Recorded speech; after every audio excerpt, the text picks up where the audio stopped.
Imagine you've just hired a key employee for your business. You get them all trained and they understand your way of doing things. And now they can just walk out and go to the competition and take all of their knowledge with them. Have you heard what the FTC has just done? Keep it in touch.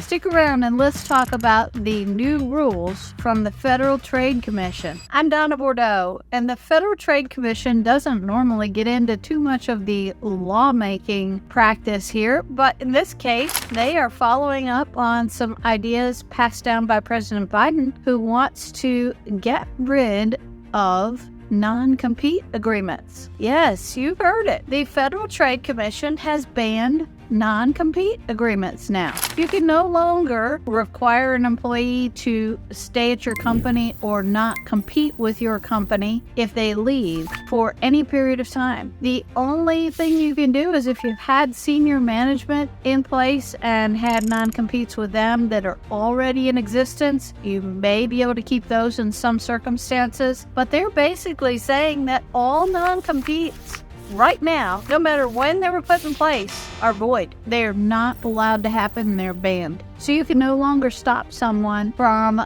going to work anywhere else. The reasoning behind this is kind of odd. They think that it will help employees earn more money because they can now leave their jobs and they won't be locked down with a particular employer. My stance, I feel like this is a little different circumstance. I don't think people go to McDonald's and work and sign a non-compete that they can't go to Burger King. And that's really what it sounds like the FTC is targeting here. In most cases, people are signing non-competes in big situations. Perhaps they're a top executive who has access to proprietary information about a company. Nobody wants to invest a lot of money in a top-performing executive only to have them be trained to go work for the competition down the street as soon as they get everything on their brain as to how processes work. That's a little dangerous. Also, I'll give you another really big scenario. Let's say you own a business and you want to sell it. When you sell that business, typically that new buyer wants to be protected that you don't just sell them your business and turn around and go one door down and open up another business that's the same and take all your customers. They need protection to say, like, they're not going to come back and just compete against me after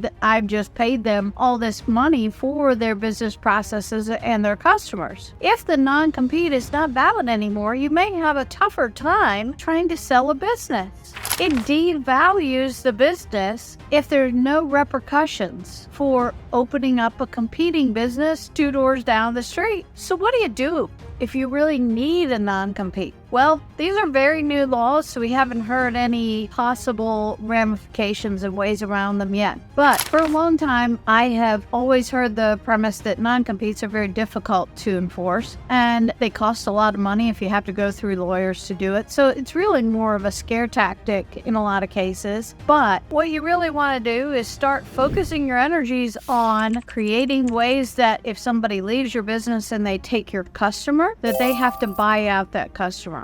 It's kind of a reverse engineered process of a non-compete. Again, you're going to need a lawyer to help you hash this out most likely. But let's say instead that the contract of employment with this person says, if they leave your company and they do business with any of the customers that they have worked with in your company, they owe you 5 years, 10 years, 3 years, whatever, of revenue that customer gave to you. So you're basically creating a buying situation. You're not saying you can't compete with me, but you're saying if you want my customer, you have to buy them from me. So that's an alternative way to structure and think about how you set up non-competes. It's going to be an interesting ballgame to see how this all plays out, especially when we're talking about big companies and high-ranking executives. So stay tuned. We'll keep providing more information. And if you have questions about non-competes and how that may affect your business, please reach out to us or put a note down in the comments and we'll be happy to respond.